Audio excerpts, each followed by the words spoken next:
nice to be here. I love you all. Hello and welcome to the new and dare I say improved Scannain Podcast. I probably can't, but You I'm going dare to say not. it anyway.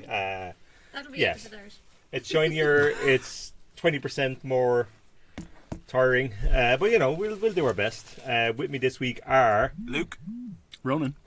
And great. a full house. We'll do the usual stuff. There'll be new releases. There'll be top 10s. There will be movie news and all of that There stuff. will be blood. On people's lives. Yes, there will be blood indeed, Ronan. And slurping in the background as we lick up a cake. Yes, there's some liquid cake going on. Best not to know more than that. Woo! But who doesn't love liquid cake? But we'll start this week with what we watched, and we'll kick off with young Luke, Hi, young Luke. the Padawan, the Skywalker, etc., etc. Young me. That's all the jokes I have of Star Wars. But go on. Well, last night I watched August Osage County for the first time. Yeah. I have never seen this, I have but I'm not aware of seen it. either. Shockingly. This is your kind of parade of American character actors. because This was a play, I think, wasn't And it? Meryl Wasn't it? This is a Tracy Tracy Letts, Letts right? play, and he adapted his own screenplay as well. And yeah, it's a kind of big showy role for Streep as the matriarch of this family with an addiction to basically every kind of pill that there is, Classic. and also mouth cancer. Oh, that's not good, is it? Good lord. Yeah, and so when her husband, Sam Shepard, who is this kind of once brilliant poet who has kind of fallen into alcoholism, when he goes missing, it kind of brings their family all back together for a long kind of weekend of revelations and kind of personal beefs, boiling to the Recriminations come back. surface. Yeah. So kind of in the cast there is like Julia Roberts, Ewan McGregor, and Benedict Cumberbatch is in there as well. But then you've also got like Margot Martindale, character Character Margot Martindale. Chris Cooper and kind of actors like that. Now, Can I just say, I was about to say Jack Black, and then I realised that was Osage Orange County, which is not quite the same film. So just ignore me.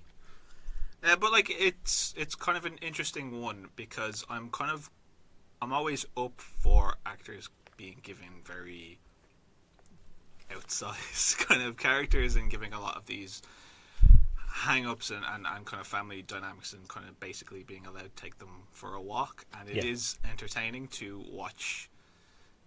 There's no real kind of emotional punch to this just because it is so outsized, but it is up to a point entertaining to watch like Streep kind of basically go off on these kind of character tick tangents She does these every so often. and she can do. But it's very watchable, and there are some kind of emotional connections to me there. Cooper is actually really good.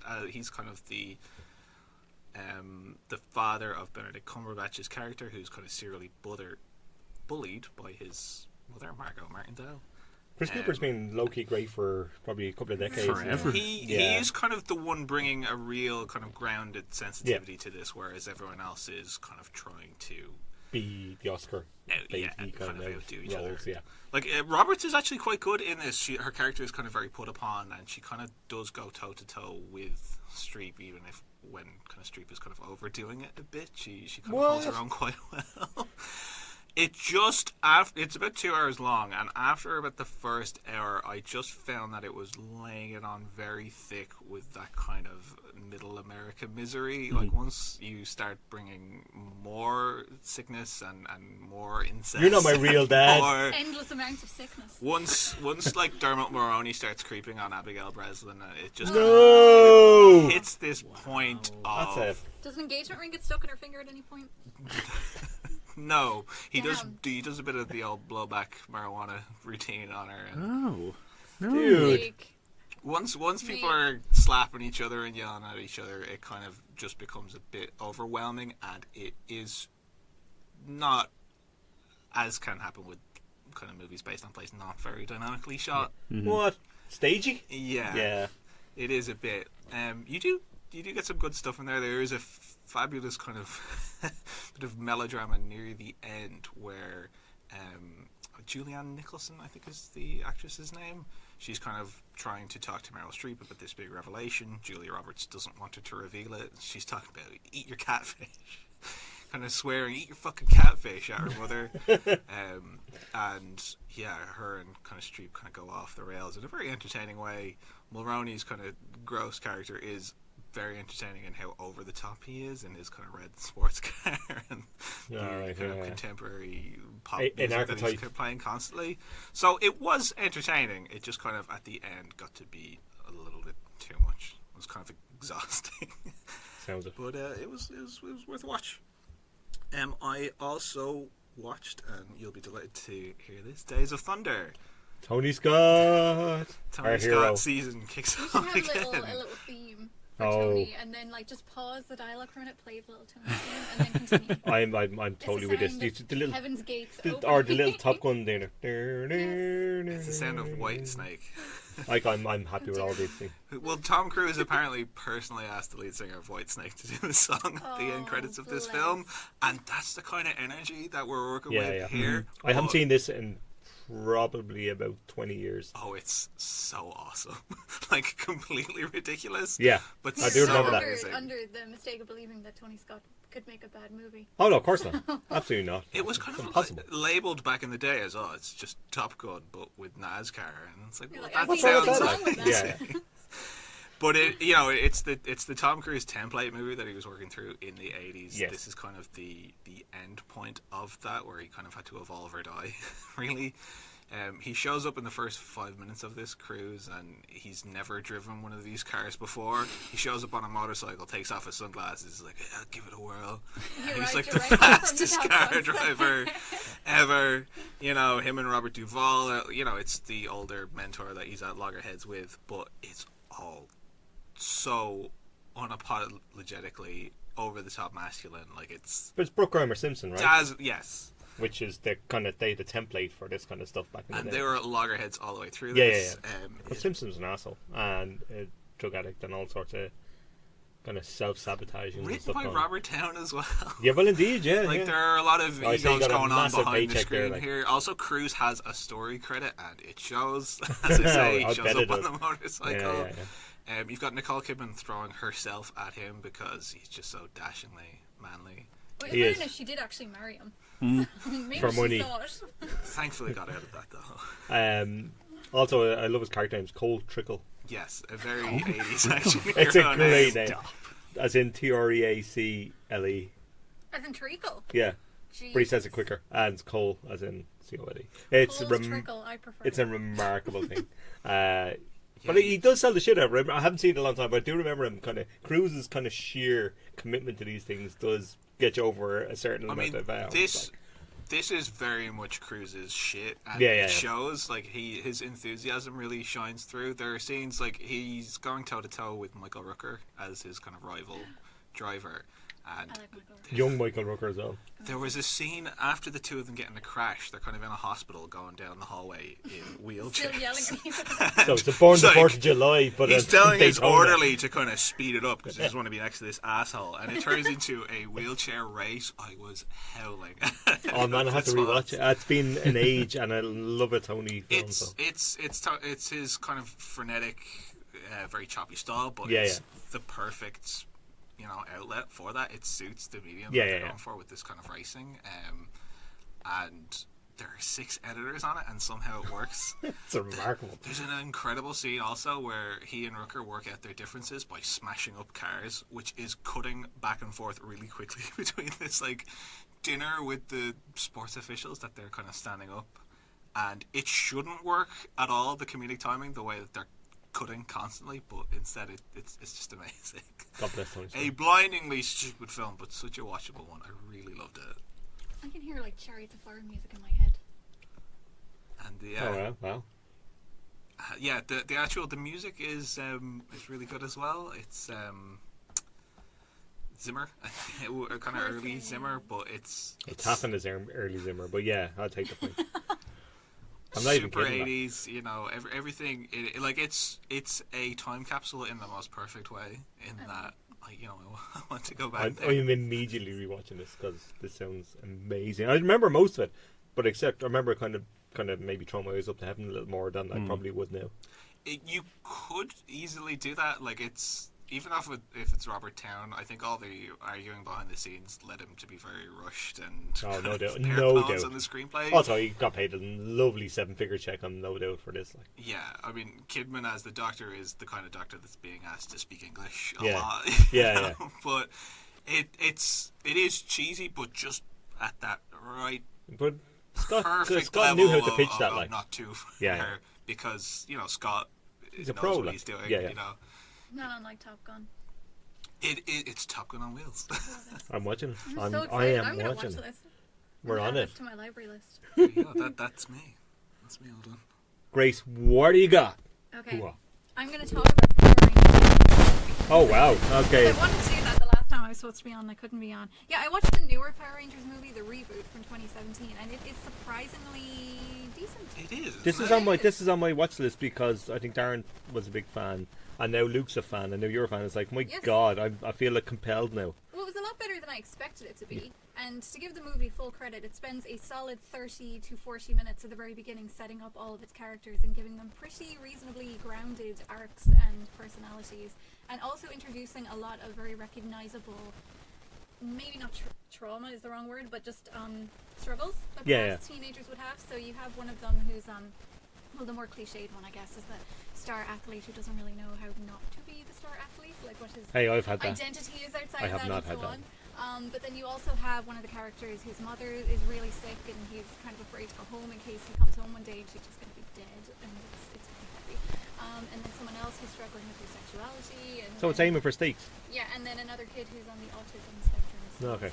it's very interesting, and like it sets up a pretty good first third or so of them just kind of meeting and learning that about each other and learning to look at each other differently and outside of their preconceived notions and so on. But the only problem I have with this film is that it is ugly as fuck. Like, whoever made it should be shot because it's just so disgusting looking. It is dark and grey and artificial, and not even in like the grim dark and grey, as in somebody took it and bleached all of the life out of it. The sets are really ugly, the costumes are awful. And like, clearly a the deliberate effects are thing, was quite it? bad. Or just Well, badly maybe made? they wanted to make it look more realistic or I grounded or think whatever, it's but it's kind of going for the Transformers kind of look, which is unfortunate because it does a lot of other stuff really well. Like even having characters on the spectrum or characters that are queer in a movie like this, that can go so wrong, and yet that's all handled kind of. yeah, like there's no really well. cartoonishness to it, and there's no like even say with the kid who has autism, there's no sense that people are making fun of him or like making it out to be like this horrendous disability or whatever. And They're he's kind of the heart of the film, but in Yeah. a not patronising way. yeah, in a really nice way, I think. And it's just, I was just sitting there thinking, like, I'm really enjoying this. I actually really like these characters and want to spend time with them, but why is everything around them so ugly?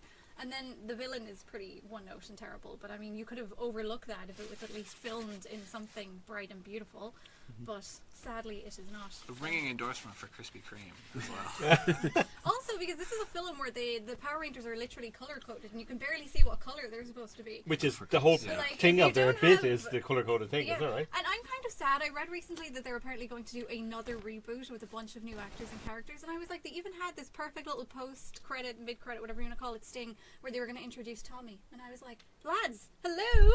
I don't know who That's Tommy the is. I'm Green too old for... Ranger. Green Hello. Ranger. I'm Green too slash old, white, lads. I'm right? too And old the for the Power OG Rangers. Like, the OG like Tommy Captain Planet, for and- God's sake.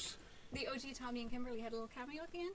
Wow. I actually got surprisingly emotional. I love Power Rangers. I can see this. I do. You do get committed to this kind of I stuff. do. Anyway, and then for something completely different, Oh. I watched I Used to Live Here. Oh, that is very Oh, much last completely week, different. which yeah. is very, very good and kind of like very uplifting in its own way and also completely soul destroying. But this was very good. Very kind of just bare. Weirdly, emotionless is probably the wrong word. When I say like it's emotionless, I mean there's not an awful lot of emotion portrayed on screen. No. There's no like scenes of people like crying in a corner. It gets like, away. It avoids all the over-off kind of elements yeah, of it. like it's very naturalistic, I guess, and there's so much of it that just is completely unsaid, and it's captured in this very bare kind of raw fashion, which just lets all of the unspoken agonies that the characters are going through speak for themselves. Yes. And it's really, really good. It's really good at just capturing, I think, a lot of the stuff that we as a nation, and probably a lot of nations realistically, are very bad at talking about. Yeah. And so much of it is just felt rather than shared, and how that can fester and how it can be misconstrued. And how it can poison everything. Like, yeah, and how it becomes a sort of a self-perpetuating cycle too, when you contrast it with wider inequalities in society and everything else that happens. And it's, because like I got to the end of this and I thought something was going to happen, and then it didn't happen, and then it sort of did happen. It was like, oh dearie me, this was a roller coaster. The way it does that is absolutely devastating. Just this very kind of unshowy, quite stark. Made for a couple of grand. With Intala, represent with Daphne Flynn and Jordan Jones, who are both sensational. I spent the whole movie trying to figure out who Jordan Jones reminded me of, and I finally figured out it's Melissa Benoist from Supergirl. She looks like. She's also very good in Metal Heart this year. She's a terrific actress. And I really like the idea of that kind of workshopping with young non-actors, non-professional actors at the time. And I think you're right. It gets at something kind of really important without being too heavy-handed.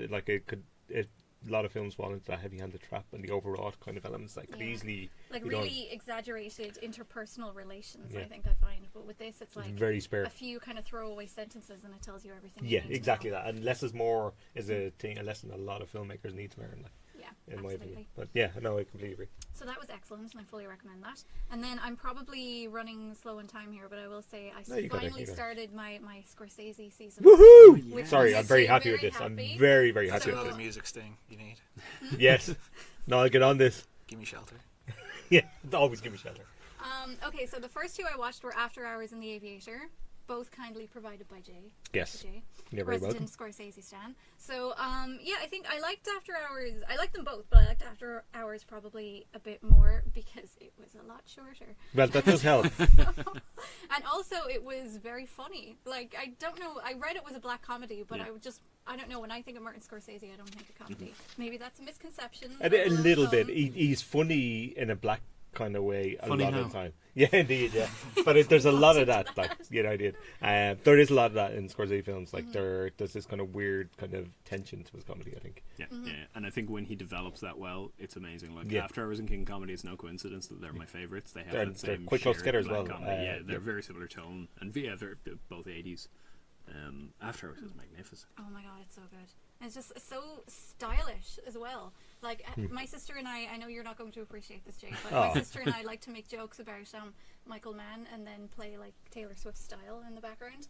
I like to make jokes about Michael Mann, in fairness. Start doing that for Scorsese as well. I will do that. It's shot beautifully, as you would expect, with lots of just like really daring, fleet-footed camera work, which I greatly appreciate. And then also just like for it to take place over one night and just capture all of the like absolute farcical characters that you can absolutely imagine existing within a 2 or 4 block radius of New York. And it's that catches that surreal 80s weirdness really, really well. Like. And that sense of like ennui and the extremes to which you could take it if you decide one night, I'm going to go out for a drink, and then it all and watch that $20 float out the window. Yeah. Oh god, that was hilarious. It's just like, my money. Just right out the window. And then the night, so that was very good. And then the night after that, I watched The Aviator, which was... You started this very late, in fairness. I did, but because I had another DVD that stopped working, so it wasn't my original plan for 2 hours and 50 minutes. You want to be starting that earlier, Grace. Thank you very much, Fast Times at Richmond High, for not working. Anyway, son of a bitch. I liked this, but I was quite sleepy by the end. I'm a bit lukewarm on DeCaps these days, so that probably didn't help. He also looks like he's 12 in this. He's so that was very weird. good in it, though. I would say. I think he looks older. I think he looks better towards the end of it than you would expect him to be, because I think he young him up a bit at the start. Like, he's younger than he was. Like, he's made to look younger to make him, when he gets older, to look a bit more effective.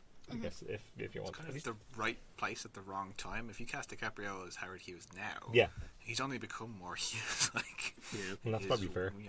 Creepy woman chasing and all that. But I think Scorsese brings that out. I mean, it's not without that at all. Yeah, I think. And there's a creepiness where he's sitting in airplane hangars. Yeah.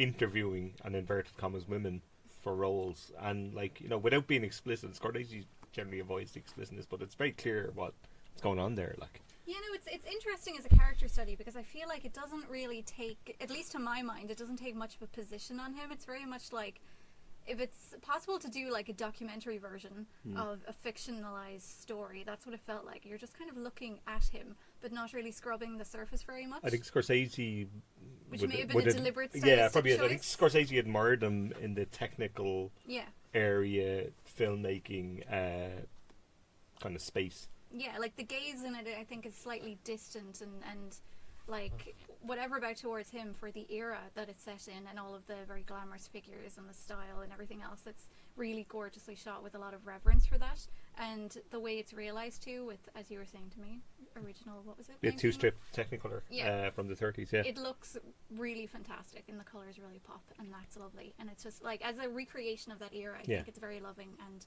that definitely comes across.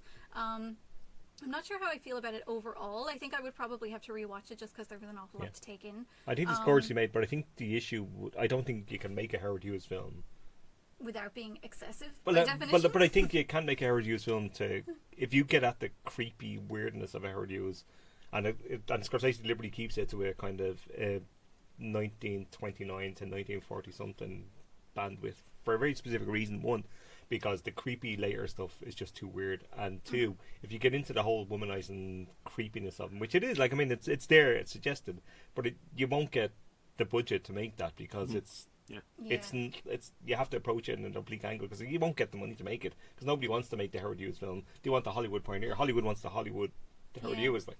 It's just interesting because he's very, like, he seems like a very non-sexual character to me. So the idea of him, at least the way he's presented here, and with DiCaprio playing him. I think DiCaprio has that in a lot of films, though. I have to say, I think. Yes. Even in Wolf of Wall Street, where he's supposed to be voracious, it doesn't really come across as. Well, as definitely sexual. Since he outgrew his teen heartthrob days, you never really look at him the same way again. Except for The Departed, where he does have a sense of the vulnerable. Yes, perhaps that's I probably think right. Wall Street, like, women are just more stuff for him to acquire. Yeah, that's true. It's kinda... It's probably not a million miles away from the Howard Hughes perspective either. That's probably true. Or the Leonardo DiCaprio. I love it, and I watched it this week as well as a rewatch.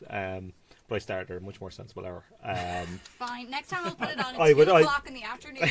And it'd be over by 9. Yeah, probably. We'll just constantly keep pausing it for snacks. Well, but we all do that. Those are my first two, and then I'll probably watch Raging Bull next, so that ought to go splendiferously. I'm very nervous about this, I'd say, because it's my one favourite. of my friends left a comment on my letterbox saying, yes, Raging Misogyny, you're going to love this. So, I would disagree with that, but I know exactly where it's coming from. Looking forward to that discussion. Oh, God, we would set aside about 40 minutes to have a conversation about Disgrace. Book some time for next week. Oh, yeah. Anyway, that's me, I think. Excellent. Unless you want me to talk about my rewatch of both Christmas Prince movies. No, we do Which not. Of course you do. Of course not. Until I rewatch them. We're recording the Christmas edition right after this. Yes. Ronan, what do you got? So, I spent almost all the weekend tucked away in the basement of the Lighthouse at the Gays Film Fest, which we've kind of previewed over the last couple of weeks. But before that, just one other thing. Last night on Mubi, and it's still on Mubi. What? Actually, You've watched that's still on Mubi? Right. If we had trumpets, I would be playing them now. This is amazing. This one is a Brazilian documentary, 73 minutes, called Enough with Catcalling. Oh, I think I've seen the blurb for this. Yeah. So I expected it to be something a little bit straightforward, sort of a documentary take on the situation with women in Brazil, but it's actually really kind of visually inventive. It opens with these overhead shots of people driving around cities, and it kind of sets up a whole thing where it gets into the way that urban design even feeds into entrenched systemic sexism. And it's really good. It does a load of really, really fascinating things like this. It's got some really fascinating interviews. There's a great cast of women it's discussing sort of their experiences with, and it's all about first-person experience. It's really inclusive and broad. There's, a good spectrum of queer women in there. One of the most elucidating interviewees is a trans woman who talks about somebody who has had the perspective of living as somebody's perceived as a man and the privilege that comes with that. Yeah. So you get this really, really fascinating dual perspective out of that. And it's really concise, 73 minutes. I was really impressed with this. Yeah, I think you'd really like it. And it said, like, the way these things, when you see a movie, I'm going to watch that, and sometimes it slips through the cracks. A few days later, it's gone. It's like, crap. that's on my list. It's more visually inventive than your typical doc, but it is a Which bit I like from a doc, structurally. You know what it's going to do. It follows a set sort of As process. long as it's so well, I don't really care about that. Yeah, and it is, and it's concise. Like Very good. 73 minutes, I'm always going to be on board. Also, a movie short that we'll come back to in a while because I believe you've seen this as well. I probably have.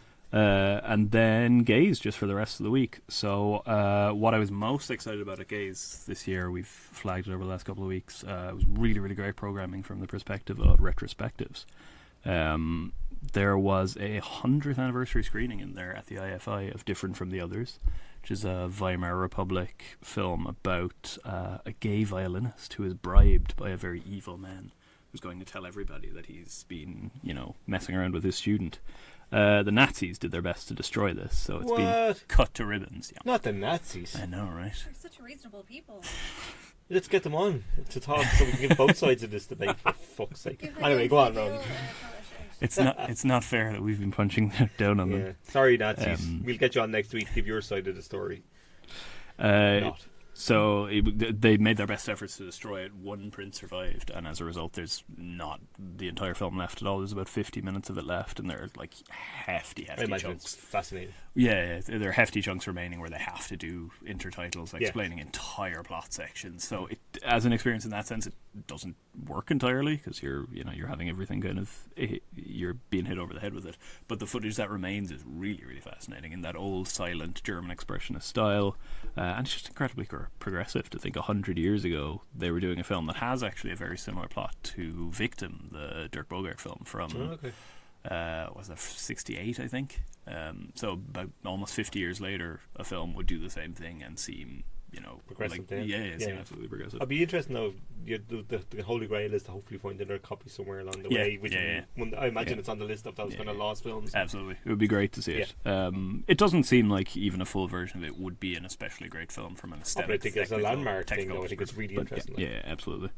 It's really great programming in that regard, though. Just as absolutely great to see. The history goes back forward and and the whole idea of erasure and that anything that we did manage to achieve that in the last centuries were. And have we learned anything?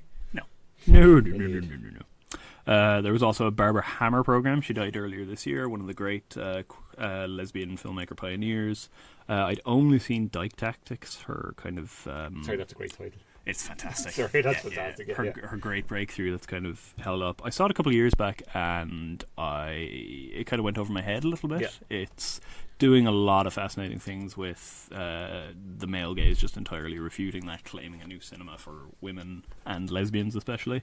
Seeing it on the big screen was great, and had a wonderful introduction by the director of the Outfest Queer Media Festival up in Belfast, who's doing like a DUP drag opera to open their festival this that sounds year. Amazing. They sound like wonderful people. I hope there's an Arlene in there. I'm staring the poster has Arlene. Excellent. It was really, really great to see these. It opened with Audience, which is half an hour long, and is Hammer going undercover in the 80s at screenings of her retrospective screenings of her own work, because she'd been working since the 70s, and going up to audience members who don't necessarily know that she's Barbara Hammer and asking, what does Barbara Hammer mean to you? Okay.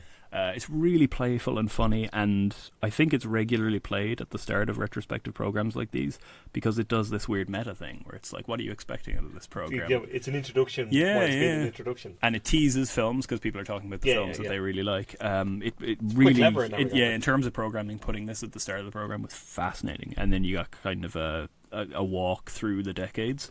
Dyke Tactics was phenomenal. I really like Double Strength, which is this sort of extremely visually inventive film about two lesbian acrobats, and there's loads of weird shots from them on their trapeze and everything. It's terrific.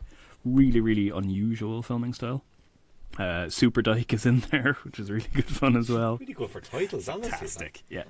Dream Age, which is this weird sort of sci-fi thing about lesbian, the feminist activists connecting through the ages. Just really interesting, weird work. And then Evidentiary Bodies we finished up with, which absolutely knocked me out. It was made last year, and it was one of the very last films she made. Okay. And it's kind of more of a museum installation. You can see it's a kind of triptych. It's meant to be shot across 3 walls, but actually getting the chance to see it. Exactly. Because, there might not have been a place in cinema necessarily. Exactly. That's what I suspect. And it's this weird superimposition of moving celluloid that kind of replicates a lot of aspects of her work over the last couple of decades. And she died quite slowly of cancer that spread through various parts of her body. And it superimposes all this celluloid with medical scans of various parts of her body, her brain, her lungs, and herself in close-up, just kind of showing her body and its decay. Fascinating. It's absolutely remarkable, extraordinarily powerful from the context of after her death.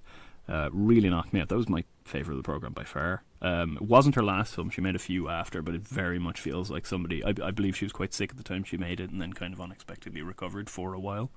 It has that kind of incredible sweep of somebody who has spent their life making films and thinking, right, here's my one chance to sort of put a full stop on it. Yeah. It's incredible. Sounds great. If you can get a chance Are to her it. films available, I wonder? They're like smatterings on YouTube. I'm sure You're there's a box set out there somewhere, but it's very much we're in the kind of extreme experimental thing here. You're not likely to see it in the cinema. I haven't seen any of them, I'm afraid. But I would hope a kind of tributary box set might be released of, because particularly a lot of them are shorts, aren't they? So you could easily package something with a lot of the films. And they're really terrific and great to see. A good collection of them from down the decades all together. Yeah. Gives you a really fascinating... the length and breadth of a career. Idea of the sweep. Next retrospective thing was Marlon Riggs, who is a black gay filmmaker in the late 80s, early 90s. I'd come across a clip from Tongues Untied, his most famous work, a few years back, and have spent about 3 years desperately trying to see it. It's its 30th anniversary now. This one came out in 89. And it's getting a bit more attention. I think a DVD release is forthcoming, potentially. It's an absolute knockout. It's this weird mix of black gay American poetry and performance pieces, but done in an incredibly cinematic way. He has a real knowledge of how to use the camera to generate this incredible empathy. And it's a really intersectional film in that it does a great job of discussing how black gay Americans were excluded from the black community on the basis of being gay, excluded from the gay community on the basis of being black. And it's just... Where's the intersectionalism? The things it manages to do in delving into the emotional on an individual and collective level of how that made people feel is incredible. It doesn't go model and zoom in on people crying, but it gets that same sense from people. Yeah. The anger, the upset. It's incredible. Like, immediately sitting there in the cinema afterwards, just thinking, this is one of the greatest queer films I've ever seen. It's singular, and hopefully will be more available this year as it's the anniversary. Well worth seeking out. What else do we have? That was kind of it for the retrospectives, I think.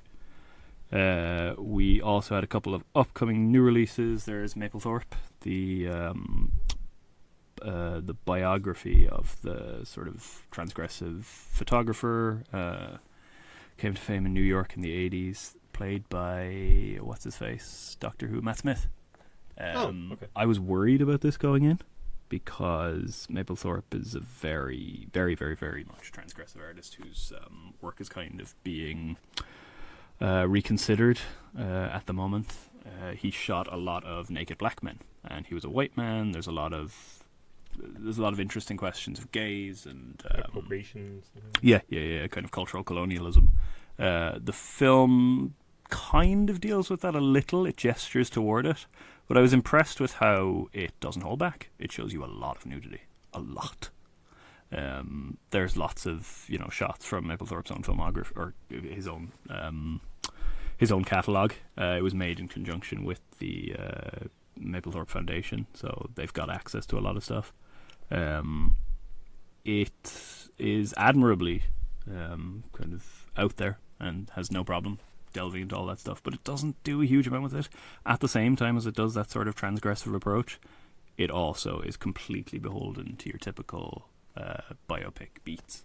you get all the usual also, thing. Though, if you've got foundational support, you're probably under a lot more pressure to.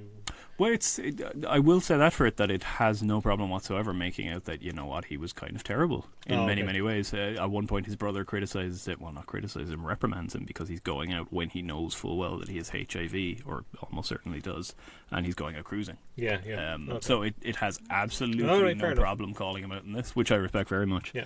But you have that whole thing. He moved around in circles with Patti Smith and many other famous people at the time, and they all arrive on screen and introduce themselves with their full names and show a portfolio of their work, and it's just like, why? Stop!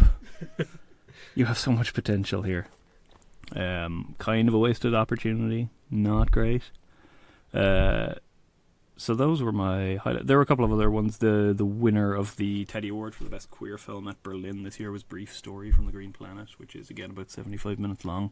Argentinian film that is basically a queer, in a weird way, a queer redoing of E.T., which I admired very much. It doesn't quite work. The first 10 minutes are... E.T., I might add. But anyway. Hey.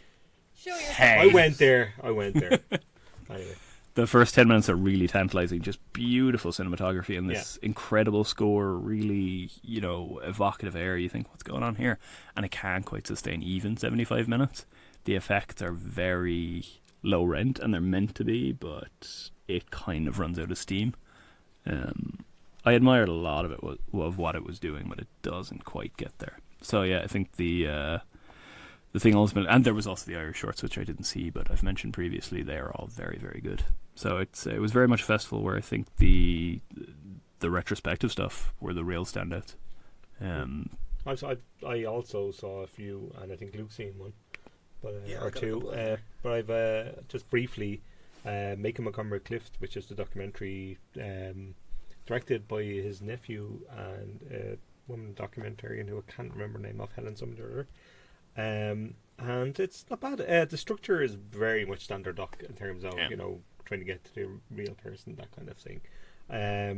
But I think the personal kind of connection to the subject and the idea of reclaiming the talent beyond the kind of lurid headlines that he generated in his time, be it around his sexuality or that could he really act because he was just a pretty boy, and the idea when he had literally a car crash, then could he act, and was he the same person, all that kind of stuff. So it does try to reclaim kind of performances about that before and after car crash, and I think it does that fairly successfully. I think it's really interesting in that regard about kind of, because he was an icon in the way James Dean and Marlon Brando would have been an icon, and the kind of stuff around it in terms of sexuality was really interesting. It kind of delves into it without kind of making it a thing, trying to kind of say, so what, like, these things happen wherever, it's not really a big deal. There's a weird kind of subplot to it that maybe it's not a subplot as such, but the nephew's dad, who's the Montgomery Clift's brother, recorded pretty much all their phone conversations and stuff. So there's a treasure trove of like a whole house full of stuff of video, and Montgomery Clift himself recorded a lot of stuff. So there's this kind of weird little strange paranoia stuff, which is weird and strange, and to some degree goes largely unexplored as to the whys of it. But what it does do is give you a treasure trove of really interesting conversations and strangeness about where they see themselves as a family, where he sees himself as an actor, and that kind of, the aside family members of famous people and where they position themselves in terms of, I guess, estates and stuff like that. And because it's a nephew that's directing it. And he's kind of hands off for the most part in terms of commenting on it, but I think he's very much clear that, I'm glad this is all here, but my family's fucked up. Do you know what I mean? Because as a documentary, it's a treasure trove. But in terms of your family, it's like, good Lord, this is therapy, in a very real way. So it's very interesting. It's got more to it than the standard kind of stuff, which I really liked. One that I think we've all seen was Costa Brava. I think myself, Luke, and Ron were at that. Yep. And this ultra low budget Spanish lesbian rom-com, I guess, which is bizarre. It costs nothing. It has this 90s VHS aesthetic. So that really, you're nearly scrunching your eyes at the screen. Never meant to be seeing that big a screen. No, not at all. And it hadn't been blown up in the way it should have. But I kind of loved it in a way. Like, it's not very good technically. It's not even very good structurally in a lot of ways. but it's so much charm. It oozes charm for me. So funny. And the lead actress and director is very, very funny and very good.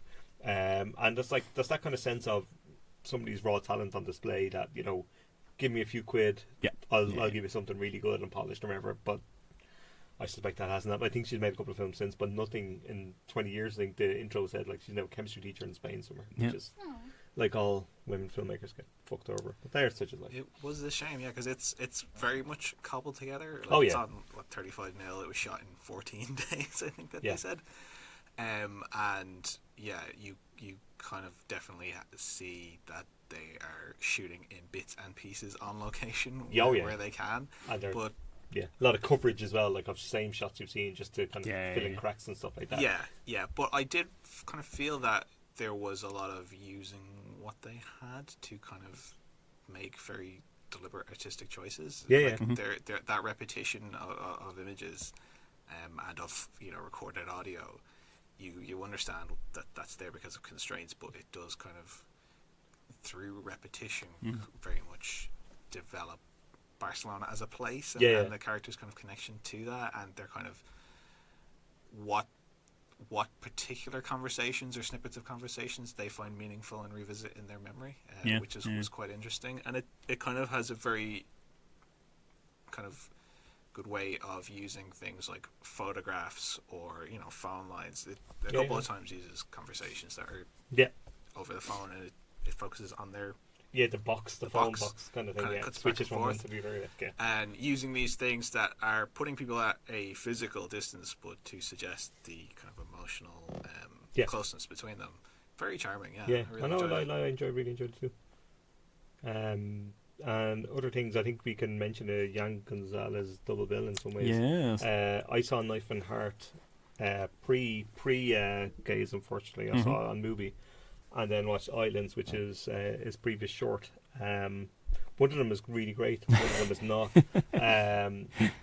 I didn't really like Knife and Heart. I really like Vanessa Paradis in it. I really liked First Act. Really liked the first act, and the setup and all is really good and very aware of its homage and stuff like that.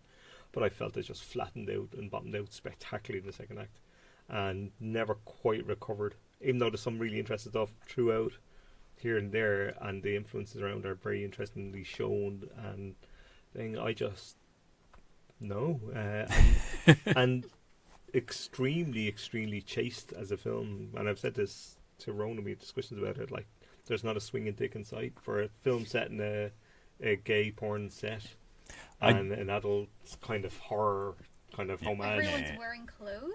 No, well, there's a lot of blocking to it. It's like the Mike Myers scene in Austin Powers where he's walking along and there's a pepper shaker in front of him. It's that kind of, there's an element it's not quite that, but there's an element of that to it. I do agree with you quite a bit that it loses momentum in the second act. It wasn't as much a problem for me. I kind of stuck with it because I liked what it was doing and moving from sort of parodying one type of thing, as in, you know, giallo in a gay context, to another, which is the sort of typical tragic gay narrative, and the way it plays around with those. And then in its third act it shifts to a cinema where the film within a film is shown.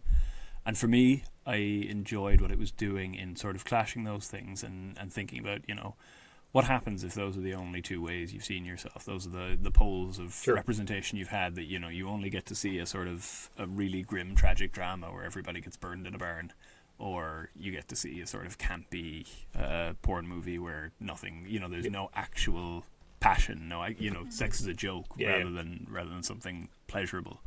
And the third act kind of clashes them together, except that it does lose momentum. And I think that's sort of exacerbated when you watch Islands, which is very much almost like a condensed version of this film in some respects. So much better. I love it.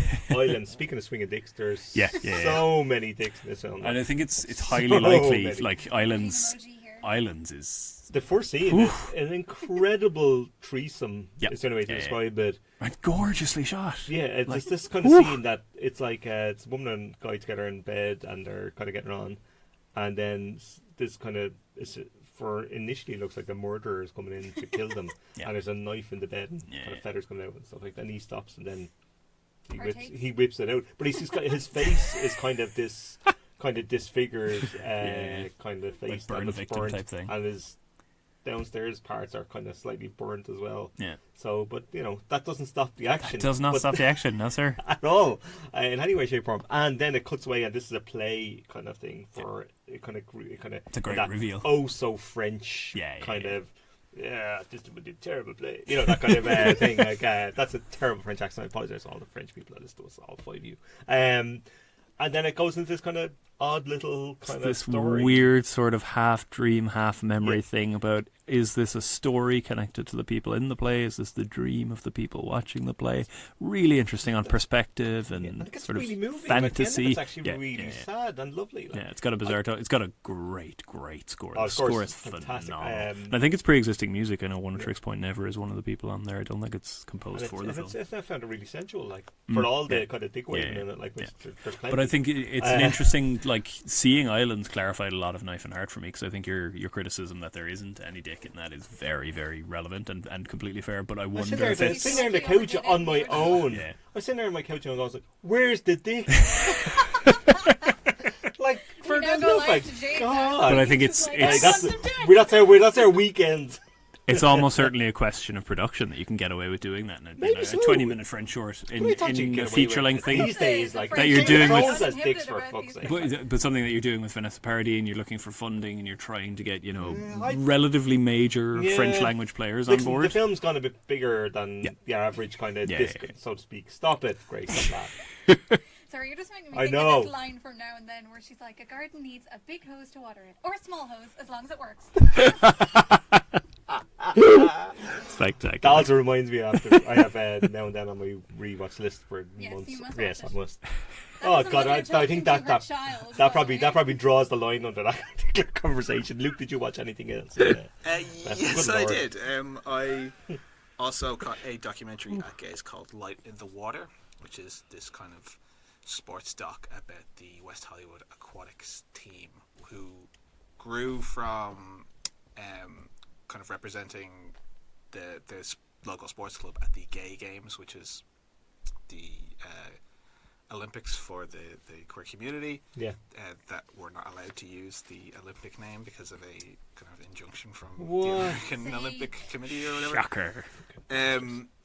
But the team is kind of formed in 82, 83, I think, it kind of goes to this narrative in parallel as the team grows and achieves things, not just in the Gay Games, but in other kind of swim competitions with the kind of development of the AIDS crisis.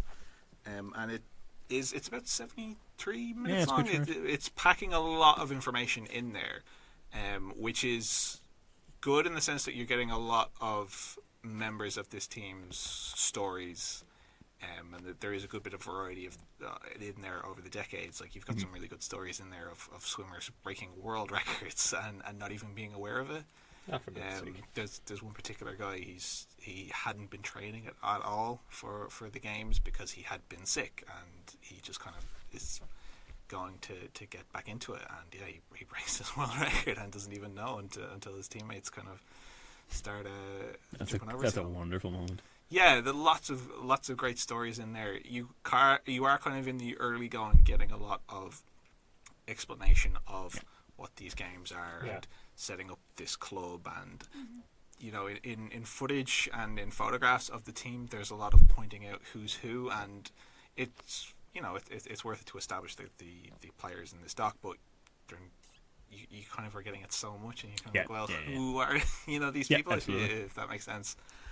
But it was definitely informative. I think that there are some ways of looking at this story that are kind of left on the table, particularly in the way that this team grew from being a very community focused thing to competing in wider competitions.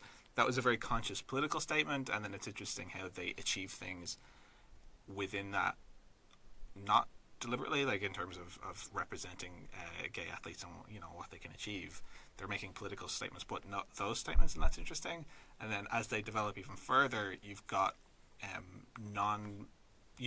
straight identifying people joining this team, and that's a kind of interesting aspect of this that the documentary doesn't delve into too much. As I understand it, the director herself is a member of this club who identifies as straight, so it might have been a case where she doesn't feel that that's her kind of thing to delve into. But it was some really good stories in there.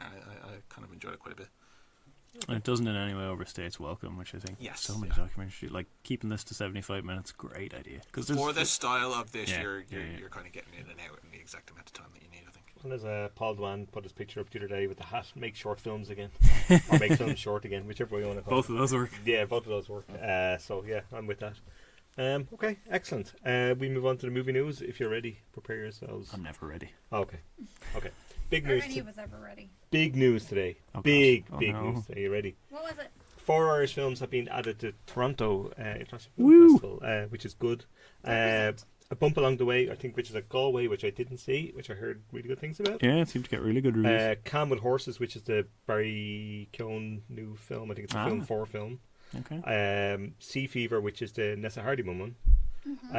Which I'm hearing good things about. She's directed episodes of Jessica Jones and stuff like that the last kind of few years. So this is her kind of feature debut, which I'm really looking forward to. And the last one is Sea Fever.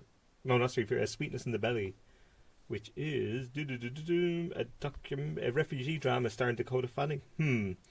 Okay. Wow. Well, this has been your impartial news. I really, really hope that's not as white saver as it sounds. I'm really hoping it's not. But apparently it's in Toronto. We'll wait. Oh my gosh! Speaking of white saviors and also swinging dicks, I watched the Red Sea Diving Resort the weekend, and Chris Evans was this close to full frontal. Whoa! And then they cut away. Oh, come on! Cowards! Well, absolute Cowards. bastards. Let's get it back away from that.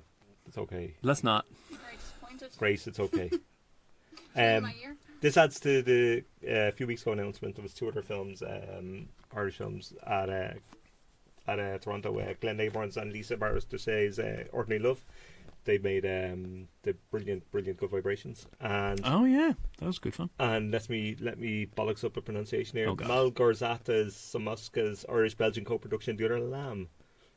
So yeah, that's 6 films. Yeah, we're making a major splash at Toronto, especially over the last couple of years. But you know, many of the major festivals are increasingly seeing Irish talent. We're coming for you. Mm-hmm. We're going to take on that horrible perception you have of us as just like eating potatoes in a field, making miserable rebel dramas, and no wrong with that. Turn that on its head. Only when it's. Don't. I didn't say anything. No. Okay. Second thing, the launch of the Irish Independence Film Collection. This is the second volume. It's the Free State Collection from the IFI Player, which is a big deal. The Independence Film Collection was in May of last year, and a lot of kind of short documentary stuff and newsreel footage from the olden days. This is the 30-year period from 1920s to the Republic, Foundation of the Republic in 49. So there's a lot of stuff in there. I was scrolling through this earlier. There are loads of things in there. You could lose yourself in there for a day. Celebrations on the streets of Dublin as the Republic of Ireland Act came into force in 49. Best party we ever had. Yes, indeed. And if you really want to see footage from the Eucharistic Congress of June 1932, have at it. That was probably the best Eucharistic Congress of 1932. It was my favourite. May's Congress. was terrible. Yes, it was, yeah. Yeah, but that's the IFI doing work on that absolutely exquisite archival work, which I believe they won a prize for last year with the last collection. The company that makes it, Axonista, that developed the Irish tech company, got a major award for it because fantastic. It's a really, really good one. Put the archive films on it so I can rent them, please. Anyway, that's a different day. And then there was the Broadcast Amendment Bill in 2019, which is going to, a review of the Broadcasting Act. So we're going to have a politics podcast. No, that's not. This is being welcomed apparently by the screen producers. Oh, brilliant! I welcome it too in that case. I don't know if I do, but apparently, if you need if you're going to have a computer or a phone or whatever. Oh yeah. When you watch anything, yeah. This is going to be a few years away, but yeah, so you can stop paying your TV license for RTE to screen a big pile of reruns and Pat Short. Stop it. And when Pat Short's not available, Marty Morrissey. I want to be there when the TV guys. license inspector calls to your door. This is a communication. The Minister of Communication commitment to the Irish independent production sector, which the Irish screen production people have welcomed because future sustainability and growth, etc., etc. Also, they want money to make. Well, we all want money. I mean, Jesus, if somebody want to give us money for this podcast, we'd be happily to. If you're listening, the AI, we are available. We owe them. We'll pay us to talk about dicks. Please, in Vegas. please. Yeah. So we're very versatile. We can talk about other things, but we should stop talking about it for free so much. We're giving away this but stuff. the whole thing is there will be spend by RT in the kind of Irish independent production sector. Well, I think and amounts going to the broadcast fund, the BAI. Yeah, in fairness, the BAI, you so have seen over the last couple of years the BAI logo is turning up a lot more before Irish so feature this film. is important. Like, I mean, how deregulated and all that kind of stuff, they're paying it is a different argument. Absolutely. But in terms of funding, that money we just hope the money should go where it needs to go. It has been going to some good places and some other questionable places. So, we shall see. Finally, the call for entries for the 20th annual Irish Film Festival Boston is now open. So get your films in. Go.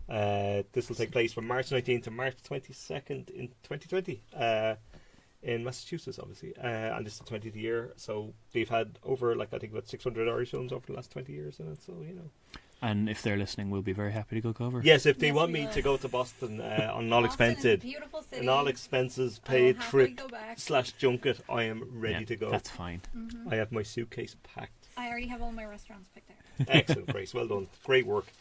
And they say we don't do research in this podcast. Shame on them. I actually went there and tried all of them too.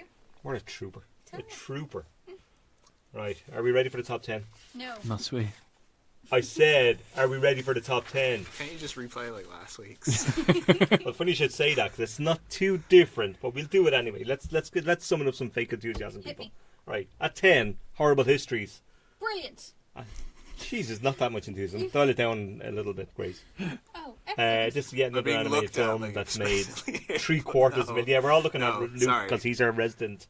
He'll scanny old shite. Since we lost Man, we love you for that. Like, don't get me wrong. Since we lost Aaron, who would also scanny old shite. It's like you'll go scanny thing, and I love that because we won't, and we should, but we won't. I live in the middle of nowhere. This can't possibly live up to the series of books. So probably not, but it's made a decent amount of money in the way animation films tend to do. No matter what. So no matter what. It is live action. Is it? Yeah. Well, am I thinking of the wrong film? Really? I've heard good reports about it though. I haven't heard anything clearly because I don't even know it's live action. There you go. But it's made 750 million anyway. So for this. Good for it. I thought it was animation. Jesus. Anyhow. It sounds like an animation. Right? Thank you, Ron. Well, also anything aimed at kids, I tend to automatically. Well, indeed, same. It's exactly. So it's fair enough. At 9, really impressively, is the Gays Film Festival Collective thing. Really great 10. To see. Yeah. So a good few thousand was made. Yeah, there's some really absolutely packed out screenings over the weekend. I think a few sold out. And which is good because it was a big weekend for I think stuff going on in Ireland in general, but especially among the queer community. You had Cork and Belfast Prides both going on that weekend. So the idea unfortunate in some ways. Yeah, absolutely. The idea that you managed to pack out the Lighthouse enough to chart is really, really good. Yeah. Good work all around, everyone. Including everyone here who went, except for me. Woo! You're a Mayo, in fairness. You have an excuse. At number 8, The Current War, with Benedict Cumberbatch and Tom Holland's in it. And the wonderfully named Tuppence Middleton. I'll never stop saying that. Will this so ever get out of the top 10? I hate this title so much. Me too. How long has it been in the top 2 10? years. I can't fathom that this is in the top 10 because I refuse to believe anyone has seen this. Right? Me too. I don't know anyone has seen this. Is it even a film? No. Do we know? It's I not. saw a trailer for it, like a single trailer, and that was it. So I just assumed it was going to vanish off the face of the earth. Right? Yeah, the way these things do. Else out that people are like, nah, I guess I'll go. I don't think even the people that went have seen it. This is a film stepped into another dimension. Yeah, yeah. You do not see this in a cinema. You see this on RTE2 on Wednesday night in 8 years' time. Yeah. Well, then let's we get carried away that it's making it's made 85 grand, so that's too much, Jay. It is. Is Michael Shannon in this too? He is, yeah. He'll turn up in 19 these days. So many views. Oh, but that's him and his tash. Is that him? Is that the one where he's a big giant tash in it? Probably. Is that all his films? Anyway, at 7, Annabelle Comes Home. Would you stop? These films make so much money, like 600,000. Yeah, movie? the spin-off of spin-offs. Already this yeah, year? The Nun. I'm so confused. People really like horror. People like terrible films. It's probably not even good horror. No, of course it's not. Of course it's not good horror. But there's only ever one at a time, so they'll go along to whatever But anyway, shite is Luke, there. have you seen this? Yeah, Annabelle goes to rescue Timmy from the well that he's fallen down. What, seriously? No. Oh, man. That's very disappointing, actually. I'd almost bought a I ticket. bought it, literally and figuratively speaking. Also, you probably just gave them an idea for their next sequel. As he comes home Brilliant, again. Annabelle comes home. Here we go. Yeah, I'm not seeing this ever. Speaking of films I'm never going to see, at number 6, Yesterday. Ajay, you said you my would. sister wrote a great summary of this on WhatsApp. Did she? Yes. Is it fit for publication? Hold on. Talk amongst yourselves. Luke, have you seen Yesterday? No. Luke, No. What's your favourite why Richard have we Curtis got film? you on this? You know, I don't hate Richard Curtis. I kind of Get off this podcast. No, I apologize, but there is a line, and this is it. I think this is the line. I think About Time should have been the line. It's not the The line. Love line was a Actually should dot be the to line. About Time. Yeah. I want to see Ronan watch About Time. No, you I want don't. you to come in this. I'll one do week. it if you watch Yesterday. You son of a bitch. You will never see About Time. Nice try, sir. Can Nice you try. imagine the two of us going into a double bill of those? Which stop to be word around the dance floor. We're very close to skipping this. Come on, Grace. Sorry, keep going and I'll That's keep what looking editing for All it. right, we'll come back to this. Yeah. Yeah. Right at 5, Spider-Man: Far From Home. I've seen this. Another Tom Holland film. Jeez, he's everywhere. My boyfriend. He's made. This has made 3 million My quid. boyfriend. Yeah, he's like 12. Grace, Jesus, know. have some respect. This made 3 million quid. Marvel, they make all the money. 3 million? Yeah. Don't Sony get half of it? Who cares? How much was the current war? Too much. Okay. 80 grand. I think I've solved this. This is like old people that can't see very well accidentally bringing their grandkids into the current war because they think it's It's Spider-Man. Cunderman. Look, he's Doctor Strange. Yeah, I'd probably agree with that. Yeah, it's made money in the way that all these films make money, and good on them, I guess. Well, again, maybe there's just nothing else out. There really isn't. This top 10 I would saw a trailer bears for that this out on TV last week, and I was like, "This has been out for a month. Why are Yeah. you still showing a because trailer?" there's nothing else going on Grim. to speak. Number 4, The Angry Birds Movie 2, which has made 80 grand. Listen to this cast though: Josh Gad, Jason Sudeikis, Leslie Jones, Bill Hader, Danny McBride, Awkwafina, and Rachel Bloom.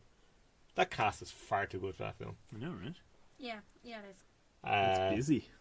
It's a lot. I got a haven't free seen The acting Angry room, Birds. you Have you can seen? record Has anybody seen The Angry Birds? Stop. No. Oh, sorry, Ronan. Don't Luke, ask silly Even I questions. wouldn't, you have go that standards, far. Luke. I'm glad you have standards. It's This makes good me to have happy. some standards. It is. I found the review. Go on, hit me. Okay, so Heather says, managed to find a stream of Yesterday. Whoops. Ooh. I liked it.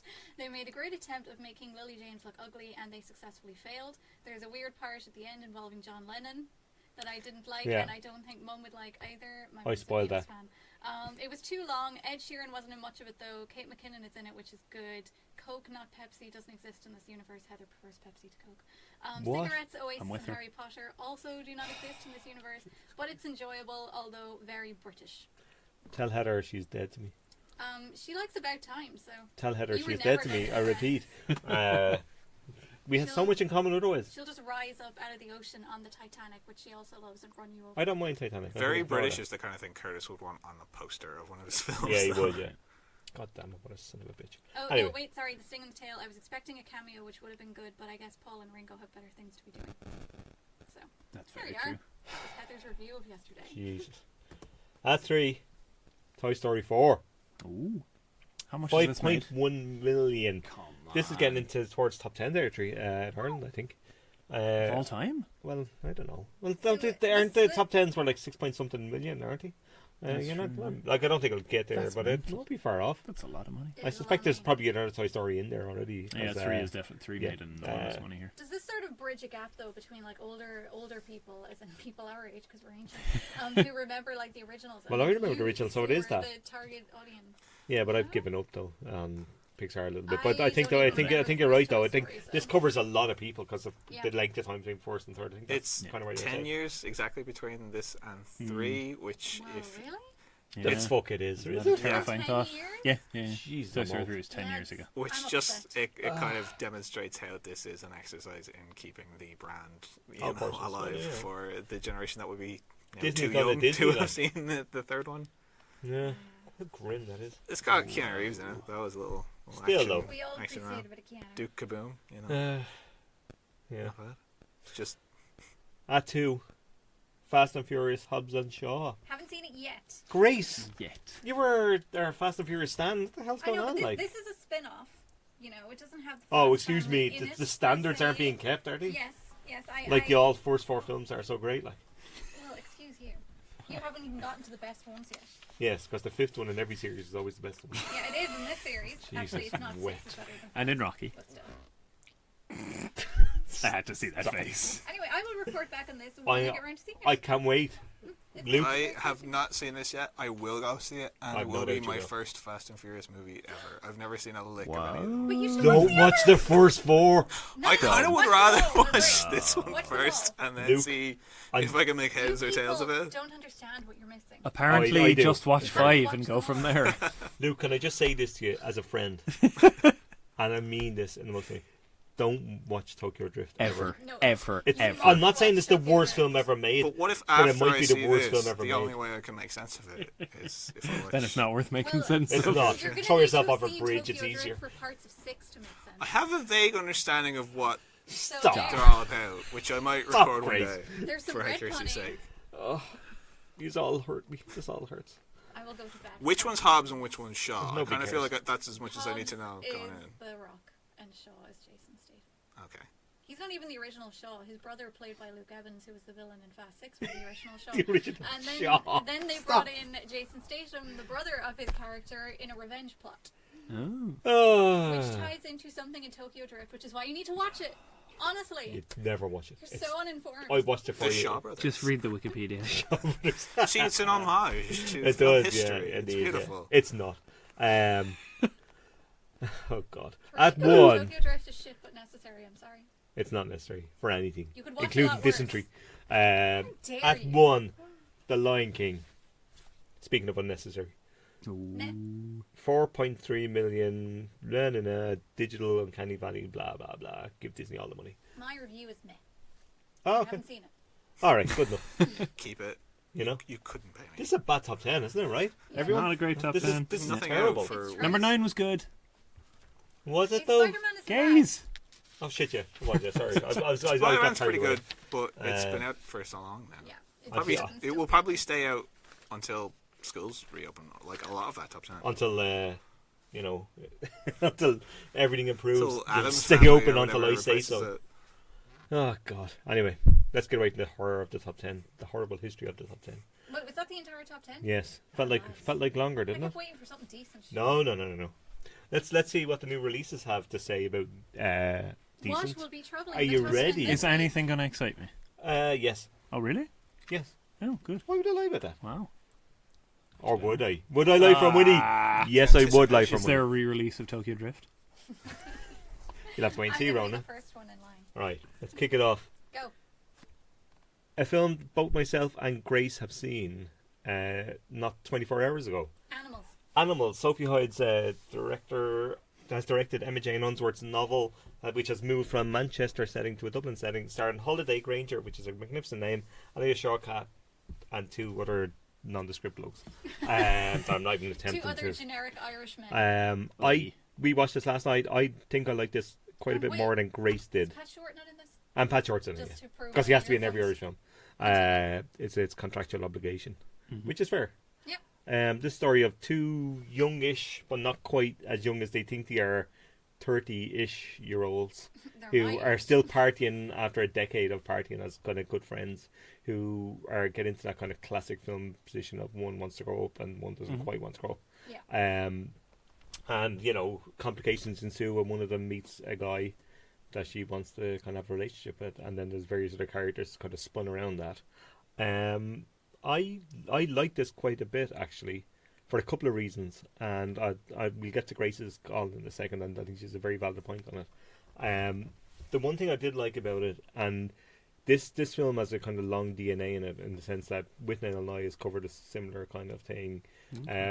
Grace will allude to, Francis has covered it a little bit, about kind of that friendship that kind of slips away and how people change and whatever. But what I did like about this more than anything, and this is my reading of it, though it's not necessarily everybody's kind of take on it, I think, but there's a sense in this film, to my mind, that the 2 characters are codependent as opposed to one dependent on the other, which I find interesting in the sense that, and in the typical sense, is the Alia Shawkat, who's the the Whitnell, I guess, in the character. She's loud, brassy, funny, strange, kind of rocks up at parties, gives people shit. She's great, and Alicia Shawkins fantastic at it, like, and gives it loads, and has some of the best lines in the film. But her Holly Granger plays the kind of slightly more sensible one who wants to kind of move on with her life. But there's a sense throughout the film that she's not necessarily wants to move on with her life. That part of the kind of comfort and cocoon of friendship is that keeps you safe no matter what that safety is, which is kind of being looked after all the time in your own kind of special way. And my sense throughout the film is that it's not the necessarily thing that she's grown up in the other person hasn't. It's that she comes to the realization at certain points that she hasn't really grown up and doesn't kind of want to either. So I think that adds a certain level of interest to it, certainly from my point of view and my reading of it, that it's a codependency thing as opposed to one leaving the other behind. And even at the end of it, there's no sense that she's moved on in reality. Like, there's no clear-cut sense of it, that maybe she doesn't want to move on, and maybe that it's okay to spend your time with friends and not necessarily grow up, in inverted commas, that, you know, certain things are expected of you, be it, you know, kind of responsibilities, houses. Like, people get houses in Dublin, but you know, that's that kind of thing. It's like, how could you grow up and be responsible in Dublin when there's fuck all to grow up and be responsible in Dublin for?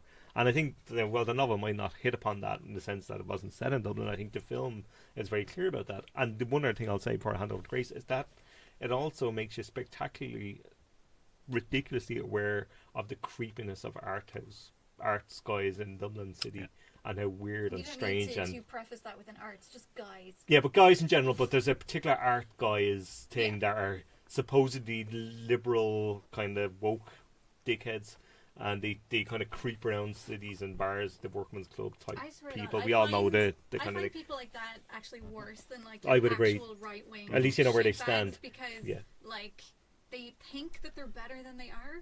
Yes. Metal Heart did this as well. Which? Metal Heart did this a bit. Yes, it did. Fuckboy Summer. Yeah. Oh, lads. And not a Timothy Chalamet in sight. Yeah, but I think this makes it more explicit in a kind of low risk. We're not really threatening, but we're actually dickheads type thing, which is even worse, and particularly at a certain age where people should know better and stuff. I think it gets out really well, and but I like that in that regard. But I don't think Grace was as enamored as I was. I wasn't, but I don't know if maybe this is me being a little bit harsh on this film, because I can't remember if we talked about this in the podcast, but definitely in other avenues I've talked about Frances Ha and the searing effect it had on me. Yes. I love Frances Ha a lot, but it's also a film that I genuinely don't think I could watch again because it made me so I think I read the Grace. I've rewatched. It was so piercing in the way it looked at the whole idea of if not necessarily a codependent friendship, then, and not even a friendship that's one-sided, but just the whole idea of friendship and how people perceive it, and how you can be so wrapped up in something that means something completely different to you than it does to the other person, which is something that I think has been explored in the context of romantic relationships a lot, but not always within the context of platonic relationships, which is what I think Frances Ha did very well. And it also, I mean, it went obviously for a slightly more heightened, even slightly farcical in parts kind of approach, which is probably more the territory that you would expect from Gerwig and Noah Baumbach. But I just feel like it got the point across a lot better and with much richer characters. Like, the problem I suppose that I had with Animals was that I was looking at these two people and I didn't really care for either of them, which I know is, you know, probably the point to some extent. You're supposed to look at them and think that they're a bit tragic. I kind of like them, actually, weirdly. I don't know, because I like them together, I think, more than like them as people, if you know what I mean. Like, I can empathize to a certain extent with the idea that you raise, the whole idea that, you know, because you're a certain age, you should be doing certain things, or you should have attained certain milestones. And I think a lot of that does come from a social perspective, in the sense that it comes from your parents maybe, and sometimes it comes from your friends. Like, I think what I liked in Frances Ha was that because it was the friend Sophie who started doing it, that's what sort of turned it on its head for Frances, as opposed to it coming from a family background where it's very easy to just write it off and say they're from a different time or whatever. But there was something about this that it never really seemed to delve into that, and I think in a weird way, this whole idea of people just like this specific portrait of youth, in the sense of people being drunk all of the time and partying all of the time, and, you know, not really having proper jobs or commitments or whatever, I get it, but at the same time, I feel like there has to be a better way of exploring that. Like, this is, it's become kind of cliche to me. I'm like, youthful excess and that feeling of not having direction and not having purpose in life doesn't have to be tied to just being shit-faced all the time. No, absolutely not. Like, and that, I don't know if maybe that's me just being like, I'm just not into this. I'm just not into this. Because again, Frances Ha did this in a more quiet way. Like, nobody was off their tits throughout that entire movie. That's true. But I think there's an element of oblivion in this film, like of wanting to escape. Yeah. And I think that it plays into that, I think, quite well. Yeah. No, I mean, I can see that. I just don't think it was hugely successful at portraying it. And there's, like, I just didn't feel like it was saying anything new about it. And that's probably fair. There's the lack of resolution at the end where she doesn't really seem to make a decision one way or the other, which, you know, in one sense, I suppose could be construed as liberating, but it just didn't work for me. I think the problem I had with the film would have been that it probably could have ended about 15 minutes before it ended at a couple of points, which would have made it a better film. Anywhere. No, so it didn't. The extra 15 minutes didn't really make any difference in the grand scheme of things. It doesn't really resolve anything beyond that, and that's where my issue lies with the film. But up until then, I was pretty much with it, like. Because I think just for her to come to that realization of saying, maybe I'm not as young, I suppose, for want of a better word, as I used to be, but I'm not, like, old enough, in inverted commas, to be doing adult things like that. Should have a sense of catharsis to it. No, that's fair. And it just didn't... That didn't come across for me. Right. But I mean, it's grand. I don't think it's, like, terrible or bad, or it's worth a watch, but I just feel it's been done better elsewhere. Fair enough. Okay. The Art of Racing in the Rain. Is this the dog movie? Ronan. This is the dog movie. I was meant to go see this, but I had to cancel. Oh no! I did really want to because there was it was a screening that had dogs on it beforehand. I know, right? It looks terrible. It looks dreadful. It looks absolutely dreadful. Kevin Costner as the dog. With Milo, whatever his face is, Ventimiglia, and Seafried. Darren has done a bit of a phone-in on this one, providing a sort of review. He said that the previous dog movie we saw, Dog's Journey, or Dog's Purpose, can't remember which it was. Does it really matter? Sometime back, a few months ago, he said that it's like if you wanted that and all the weirdness of the sort of dog travelling through time thing, but you also wanted an Oscar, but you also had Milo Ventimiglia. That's what you'd get. Are people approaching this from the perspective that Milo Ventimiglia is a bad thing? Because he's I like him. Dreadful actor. He's a dreadful actor. I disagree. He can't. Rocky Balboa. He's very good. Tanks that thing. I like Milo Ventimiglia. He may be good in some things, but I think he's decent. Depending on what he's in. He's good to look at. I'll give him that. He is good to look at.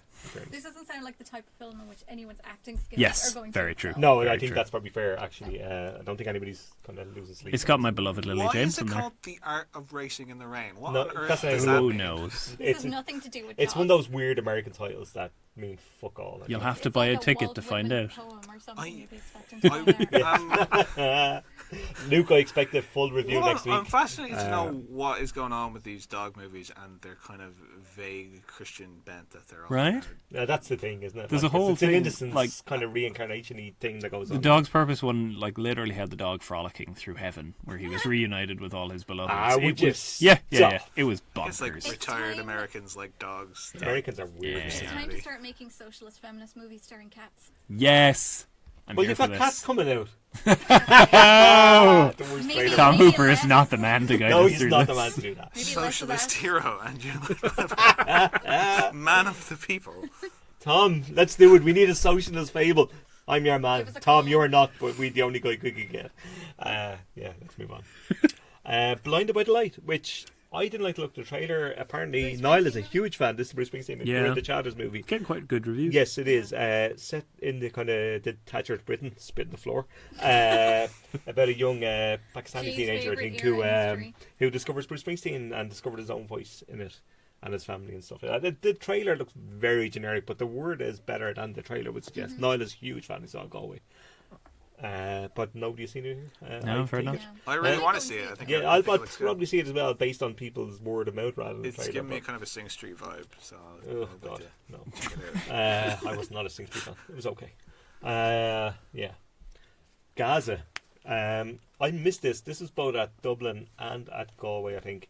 Yeah. And it was wall to wall miserable war documentaries, and I missed this one because we caught a few. Yeah, there's only so much shrapnel you can take in actual terms. Like, Yep. I was exhausted by it. And it looks good. It's got Gary really Keane good and Andrew reviews. McConnell's documentary about life in the Gaza Strip and the various characters and people that they meet. I'm seeing this tomorrow, so I'll report. Oh, really? Back next Okay, week. and it's a perfect 90 minutes as well, which I love in documentary terms. Yeah, I'm really interested here. I'm hoping to catch it. Another one this is a weird one that's out this week in the IFI. Holiday, directed by Isabella Eklof, and this is weird because this was on Mubi about 2 months ago. I went to watch it and it just left that the day before, which really irritated the crap out of me. And now it's been released, which is one of those odd things that happens every so often. And the word on this is quite mixed. I have to say, apparently it's quite confrontational, quite harsh, and kind of be careful with it in the sense that it's really in your face and really dark and strange film. That sounds quite appealing. Yeah, it has this kind of reputation now, and I've seen a bit of it on Twitter where people either love it and think it's great, or people think it's Jesus, terrible. So it has one of those films which I'm always fascinated by, because as reputational goes, something that kind of evokes reaction in that way is better than this shite, isn't it? So we like will Angry Birds 2. Exactly what Luke said. The highly divisive classic. Speaking of a 4 people argument, Oh, Playmobil, the yellow pack Lego movie that you've always wanted. Playmobil. It is. It's a real movie. Oh, starting. You ready for this? Are you ready for this lineup of actors you've barely heard of? And Daniel Radcliffe. Oh, you ready? And Daniel Radcliffe? As I Playmobil. suspect he is, and Daniel Radcliffe in this. Anna Taylor-Joy, I've heard of her. Jim Gaffigan, Stop. Gabriel Bateman, the wonderful Adam Lambert, Keenan Thompson, Wait. Megan and Megan From Keenan Trainor. and Kel? I would imagine so. Oh. He's got nothing else going on There this you week. The show is being cancelled. And the description here, the kind of blunt description on the Scannain website, which I really love. Animated feature film inspired by the Playmobil brand toys. Inspired, really. Inspired, yeah. I don't think Inspired's going to cover it. Apparently it's dreadful. Even like as Yellow Pack Lego movie will probably be generous, I suspect. So yeah, let's not waste too much. I don't think Playmobil quite has the brand to support a feature film, do it? Well, Angry Birds would probably argue that that didn't. fair But point. there we go. Here we Just are. waiting for the Kinects movie. Oh, It's always called the Kinects. I want the Kinect 4. Then we'll talk. Bring it back to the 80s. Operation, the movie by David Cronenberg. Oh, wow. That'd be good, right? That'd be incredible. That's such a good fit. There's a pitch. Niall, if you're listening, Cronenberg, Operation. Let's get it happening. I Should need probably that. sail with that after Battleship, That's true. God, I could pitch all these kind of things. Yeah, you I'm going to could. pitch a big load of board games and We're just pitch going to lock directors. you in a room with like a picture of Guinness and then come back after 4 days and you just start flinging The them first thing I'll say about that is Guinness does not come in pictures, and I will not take the disrespect to Guinness. Absolutely like that. not allowed. out. Jesus I will Christ. construct a picture just for Guinness. Thank you. I'm not drinking this. Okay. Put you well, in a can room drink for 4 days wine. with a slow Guinness. Yes, And some Playmobil. and sometimes. But it's golden. Final movie of the week, and it's a re-release in the IFI. Alfred Hitchcock's Notorious, in a new 4K restoration. And I was looking this up because I thought I hadn't seen this in years, and I realised it was on 2017 as a Christmas rewatch. When I went to watch a few kind of older kind of classics, and it's great. It's Cary Grant, Ingrid Bergman, and Claude Rains, and it's this kind of great story about Cary Grant, who's this kind of US government agent who recruits Ingrid Bergman's character, who's the American daughter of a former convicted Nazi war criminal, and the user a spy to kind of go to South America, to Brazil, there's a Nazi hiding out there, to kind of go undercover and kind of root him out. But there's a kind of love story becomes really complicated, and the stakes get a bit kind of higher. And it's this great Hitchcock kind of, and it's one of my favorite Hitchcocks. The camera work is exceptional in it. The leads are great. Bergman is just fabulous, as you'd expect, and there's this kind of really poison chalice love story in it that gets darker and darker as it goes on, and the second half's just full of tension. And there's a final last scene that's glorious. I would recommend this. I'm probably hoping to catch it in the big screens. I've never seen this cinema. Add that to my 500 films I have to watch next week. But indeed, that's on my list. But if you haven't seen it, and if you're not too much of a Hitchcock fan, which some people aren't, and some people are, depending on your thing, but this is one of the very best ones to catch. I think I saw it once quite some time ago and don't necessarily remember it terribly well, so I'm looking forward to catching it again. Yeah, no, it's good, and I think it's only about 100 minutes as well, which is never hurts. Extra star Indeed. But and beautiful black and white cinematography. But that's it. Well done, everyone. You got to the end. Here's your virtual lollies. No death no what the death hell? threats. No real lollies? No, not real lollies. God damn it. I put that in the terms and conditions wrong. You really should have read them. This is how you lure us here. Yeah. With promises of pitchers of Guinness and virtual lollies. And cake we can't eat. And cake we can't eat.